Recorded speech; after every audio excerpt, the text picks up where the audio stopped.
할렐루야. 70주 믿음의 여정 가운데 함께 하시는 우리 서머나 가족 여러분들을 예수님의 사랑으로 환영하고 축복합니다. 이 시간 찬양을 통하여서 또 하나님만을 예배하고 또 그럴 때에 하나님께서 우리 가운데에 또 우리 가정 가운데 교회 가운데에 귀한 은혜의 빗줄기를 허락하여 주실 때 우리가 그 은혜로 말미암아 성령 충만함으로 주님 바라보시면서 나아가는 시간 되기를 간절히 소망합니다. 우리 함께 찬양하시겠습니다. 우리 함께 기도해. 우리 함께 기도해. 주 앞에 나와 무릎 꿇고 베푸시는 주 하늘을 향해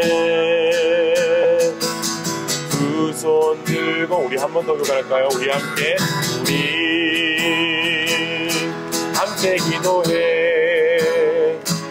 주 앞에 나와 무릎 꿇고 베푸시는 주 하늘을 향해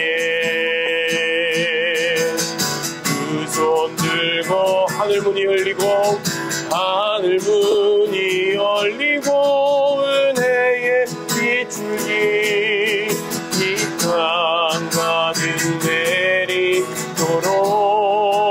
내리도록 마침내 주 오소서 의의 빗줄기 우리 위에 부으시도록 우리 다시 한번 고백합시다. 우리 함께 기도해. 우리 함께 기도해. 주 앞에 나와 무릎 꿇고 베푸시는 주 하늘을 향해 두 손 들고 하늘문이 열리고 하늘문이 열리고 은혜의 빗줄기 이 땅 가득 내리도록 마침내 주 오소서 의의 빗줄기 우리 위에 부으시도록 하늘문이 열리고 은혜의 빗줄기 하늘문이 열리고 은혜의 빗줄기 이 땅 가득 내리도록 마침내 주 오소서 의의 빗줄기 우리 위에 부으시도록 우리 위에 부으시도록 우리 위에 부으시도록 우리 위에 부으시도록 우리 위에 부으시도록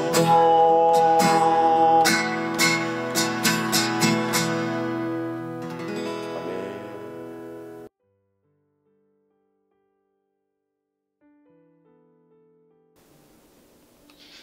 지금도 살아계셔서 역사하시고 여전히 변함없이 우리를 인도하시는 하나님, 오늘 사랑하는 주의 자녀들이 함께 모여 예배 가운데 나왔습니다.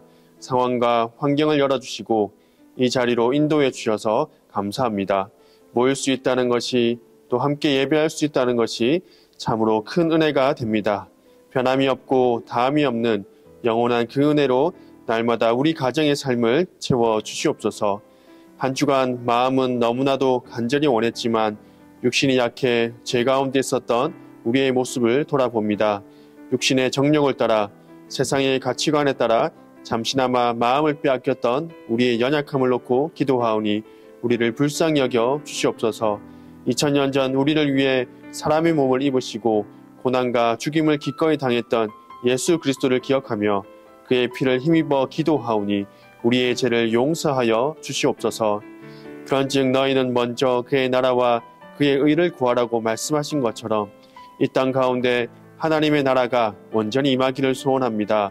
하나님이 주인이시고 하나님이 다스리시는, 하나님만 영광 받으시는 천국을 날마다 우리 가정이 누리게 하시며, 또한 우리 가정이 하나님의 나라가 더욱 확장되어지는 데 사용되어지게 하여 주시옵소서. 시대가 참 어지럽습니다. 사이비 종교와 이단들이 거짓 가르침으로 진리를 흐리며 믿는 자들을 현혹하려 합니다. 이럴 때일수록 우리 가정이 더욱 말씀을 사모하게 하셔서 흔들리지 않고 믿음을 잘 지키게 하여 주시옵소서. 이 시간 신실하신 하나님 아버지를 기대하며 예배 가운데 나아갑니다. 말씀을 전하시는 담임 목사님에게 은혜를 다하여 주셔서 전하시는 하나님의 말씀이 우리의 혼과 영과 및 관절과 골수를 찔러 쪼개게 하시며 오로지 하나님 아버지의 뜻만 드러나게 하여 주시옵소서. 모든 인간적인 생각을 내려놓고 전능하신 아버지의 말씀에 귀 기울이기 원합니다. 우리가 드리는 이 예배가 아버지께는 영광이요 이 땅을 살아가는 우리 가정에게는 소망이 되게 하여 주시옵소서. 감사를 드립니다. 우리의 구원자 되시는 예수 그리스도의 이름으로 기도드립니다. 아멘. 오늘 함께 살펴보실 말씀은 마태복음 24장 21절부터 31절까지의 말씀입니다. 제가 가진 성경으로 신약 41페이지에 나와 있습니다. 마태복음 24장 21절부터 31절까지의 말씀입니다. 이는 그때 큰 환란이 있겠음이라. 창세로부터 지금까지 이런 환란이 없었고 후에도 없으리라. 그 날들을 감하지 아니하면 모든 육체가 구원을 얻지 못할 것이나 그러나 택하신 자들을 위하여 그 날들을 감하시리라. 그때 사람이 너희에게 말하되 보라 그리스도가 여기 있다 혹은 저기 있다 하여도 믿지 말라. 거짓 그리스도들과 거짓 선지자들이 일어나 큰 표적과 기사를 보여 할 수만 있으면 택하신 자들도 미혹하리라. 보라 내가 너희에게 미리 말하였노라. 그러면 사람들이 너희에게 말하되 보라 그리스도가 광야에 있다 하여도 나가지 말고 보라 골방에 있다 하여도 믿지 말라. 번개가 동편에서 나서 서편까지 번쩍임같이 인자의 임함도 그러하리라. 주검이 있는 곳에는 독수리들이 모일 것이니라. 그날 환란 후에 즉시 해가 어두워지며 달이 빛을 내지 아니하며 별들이 하늘에서 떨어지며 하늘의 권능들이 흔들리리라. 그때 인자의 징조가 하늘에서 보이겠고 그때 땅의 모든 족속들이 통곡하며 그들이 인자가 구름을 타고 능력과 큰 영광으로 오는 것을 보리라. 그가 큰 나팔 소리와 함께 천사들을 보내리니 그들이 그의 택하신 자들을 하늘 이 끝에서 저 끝까지 사방에서 모으리라. 이 말씀은 하나님의 말씀입니다. 아멘.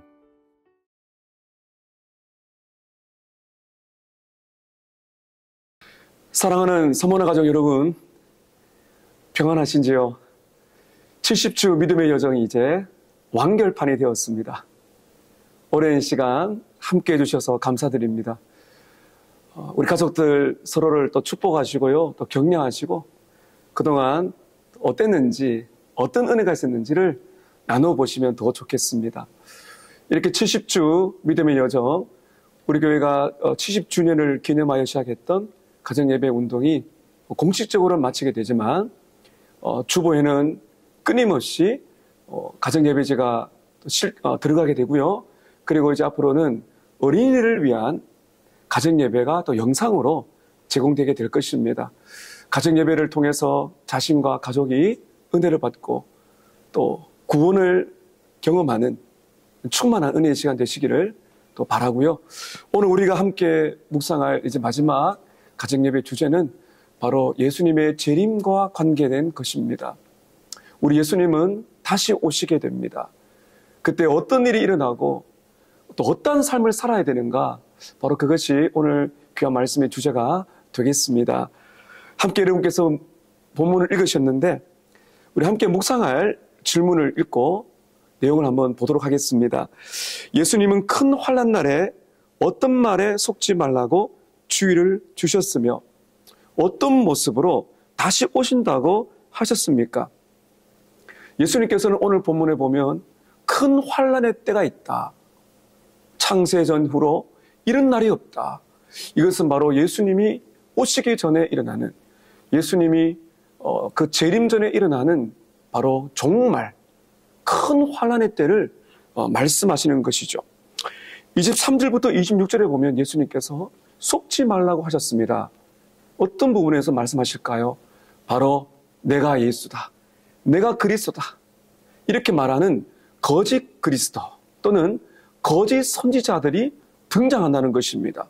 그래서 내가 여기에 있다, 그리스도가 저기에 있다, 골방에 있다, 광야에 있다, 도시에 있다, 어떤 곳에 있다, 어떤 나라에 있다, 우리 옆에 있다, 이런 식으로 미혹을 할 거라고 그렇게 예수님이 말씀하셨는데, 이러한 유혹이 얼마나 큰지 이미 믿는 택한 백성들조차도 유혹을 한다고 그렇게 말씀하고 계십니다. 예수님은 어떤 모습으로 다시 오실까요? 27절, 30절, 31절에 보면 예수님이 오시게 될 때 일어나는 여러 가지 징조가 있어요. 우리가 이것만 확실하게 기억하게 되면 거짓 그리스도에게 빠질 염려는 없는 것입니다. 예수님은 어떤 모습으로 오실까?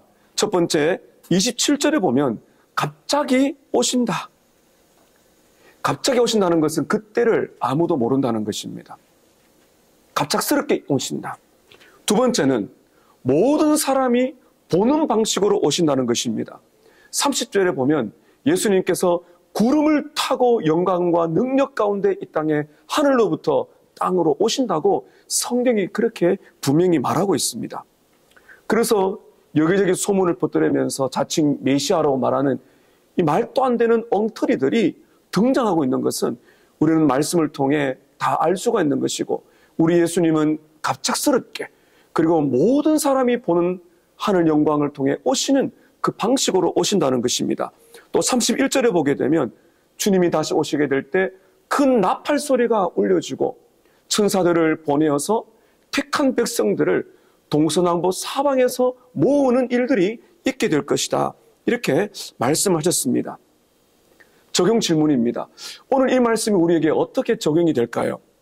종말, 즉 마지막 때, 종말 때라고 하면 어떤 모습이 떠오르고 어떤 감정이 드는지, 그리고 그날에 다시 오시는 예수님을 기쁘게 맞이하기 위해서 우리는 어떤 준비가 필요한지 나누어 보십시오. 이렇게 적용 질문이 있습니다. 여러분, 정말 이 지구가 멸망한다, 예수님이 다시 오신다 했을 때 솔직하게 어떤 감정이 드십니까? 제가 몇 가지를 보니까요. 첫 번째는 두려움이 있을 것이다. 나는 정말 구원받을 수 있을까? 나는 어떻게 될까? 이 세상에 사랑하는 사람들과 이 지구는 어떻게 될까? 두 번째는 의심입니다. 야, 정말 그런 일이 있을까? 아니, 지금 얼마나 세월이 지나고 시대가 지났는데 예수님이 정말 오실까 하는 의심이 있을 수가 있습니다. 또 하나는요, 주님이 오실 때를 알고 싶은 호기심입니다. 언제쯤 오실까? 이런 생각이 드는 것이죠. 그러나 여러분, 성경을 통해서 분명히 알 수 있는 것은요, 예수님이 오시게 되는 그때, 그 정확한 때는 아무도 모릅니다. 하나님밖에 모릅니다.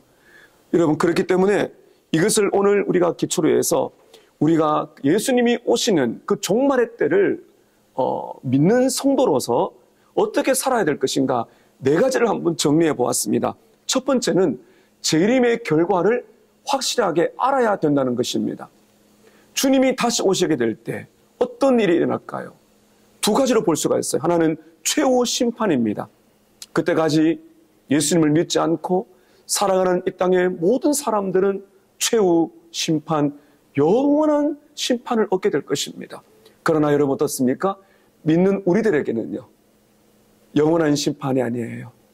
저주와 지옥과 영벌의 심판이 아니라 영생, 완벽한 부활의 영광으로 바로 우리들에게는 구원의 기쁨의 날이 된다. 이것을 알아야 됩니다. 두 번째는 유혹을 조심하라는 것입니다. 오늘 예수님이 분명히 말씀하셨습니다. 거짓 그리스도가 등장한다. 거짓 선지자들이 등장한다. 이 땅에 보세요. 얼마나 많은 이단들과 사이비 종교가 득세하고 있습니까? 대부분 특징이 무엇입니까? 자칭 메시아, 교주, 자기들을 믿으라고 하는 이 엉터리들이 있다는 것. 그런데 여러분, 우리는 어떻게 해야 될까? 절대로 교회를 벗어나면 안 됩니다. 우리 계획주의 믿음의 선배들은 세 가지 중심을 말씀했습니다. 하나님 중심, 교회 중심, 말씀 중심입니다. 여러분, 교회 중심된 신앙생활을 하시기 바랍니다. 다른 어떤 단체에서 성경 공부를 한다, 어떤 것을 가르친다 했을 때는 조심하셔야 되고요. 교육자를 통해서 안전한지 보셔야 되고, 가능하다면 교회 안에서 주어지는 이런 성경 공부, 제자 훈련, 전도 훈련, 성경 훈련 등을 함께 받으시는 것이 가장 안전하다는 것입니다. 세 번째, 예수님을 기다리며 살라는 것입니다. 고린도전서 16장 22절에 보면 이런 말씀이 있습니다. 우리 주여 오시옵소서. 이 말씀이 헬라어로 그대로 읽는다면 마라나타입니다. 마라나타. 마라나라는 것은 오 주님, 우리 주님이라는 뜻이고요.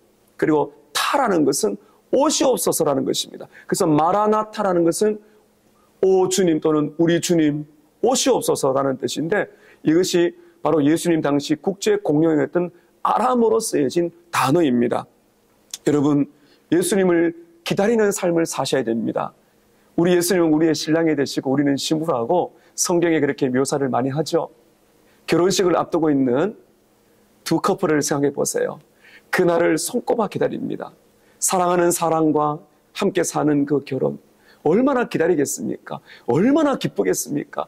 그래서 여러분, 우리 성도들은요, 예수님이 오시는 날을 기다려야 돼요. 이것이 너무나 중요합니다. 예수님이 오실 것을 기다려야 된다. 마라나타, 아멘, 주님 오시옵소서. 나의 주님, 나의 신랑이시여 오시옵소서라고 기다리는 그런 신부의 삶을 우리는 살아야 됩니다. 마지막 네 번째, 복음의 삶을 살아야 됩니다. 어떤 잘못된 사람들은요, 예수님이 곧 오시니까 이 땅의 모든 것은 다 그냥 버리고 하얀 옷 입고, 실제로 그런 이단이 있었습니다. 산으로 올라가자, 어디로 빌딩에 모여가지고 그냥 모여서 예수님 올 때까지 기다리자, 이렇게 말하고 있는데, 예수님은 성경에 그렇게 말씀하신 적이 한 번도 없습니다. 예수님이 하시는 말씀은 이러한 징조가 보일 때 깨어서 정신을 차리고 영적으로 깨어서 복음의 삶을 살아내라고 말하는 것이죠. 우리가 모여서 예배드리고요, 주일 중심으로 예배를 드리고 말씀 듣고 교제하는 아름다운 신앙 공동체를 누려야 됩니다. 제일 중요한 것은 예배입니다. 예배에 목숨 걸고 가정에서도 예배드리고 하나님의 말씀을 알아가고 예배하는 삶, 그리고 예배당을 떠나서는 우리의 일상에서, 가정에서, 일터에서, 학생들은 학교와 캠퍼스에서 복음의 삶을 살아가는 거죠. 이것이 바로 우리를 통해서 하나님의 영광이 드러나게 되고 예수님이 우리를 통해 드러나게 되는 삶을 끝까지 살아가는 것이 바로 우리의 삶인 것입니다. 그래서 우리 교회 사명선언문처럼 하나님의 은혜로 하나님의 영광을 위해서 복음을 알고 복음을 기뻐하고 복음을 살고 복음을 퍼뜨리는 바로 복음 중심의 삶을 매일매일 살아가는 것이 주님께서 우리에게 원하시는 것입니다. 오늘 이 말씀을 가지고 함께 기도 두 가지를 여러분께 말씀드리고 싶은데요. 첫 번째는 이단과 사이비 종교에 빠져있는 사람들이 예수님께로 속히 돌아오게 하소서. 두 번째는 예수님이 오실 때가 점점 가까이 오고 있으니 예수님을 믿음으로 기다리는 삶을 살게 하소서. 이 두 가지 기도 제목으로 함께 기도하시고 이 은혜가 서만화 가정 모든 여러분들께 있기를 주님의 이름으로 축복합니다.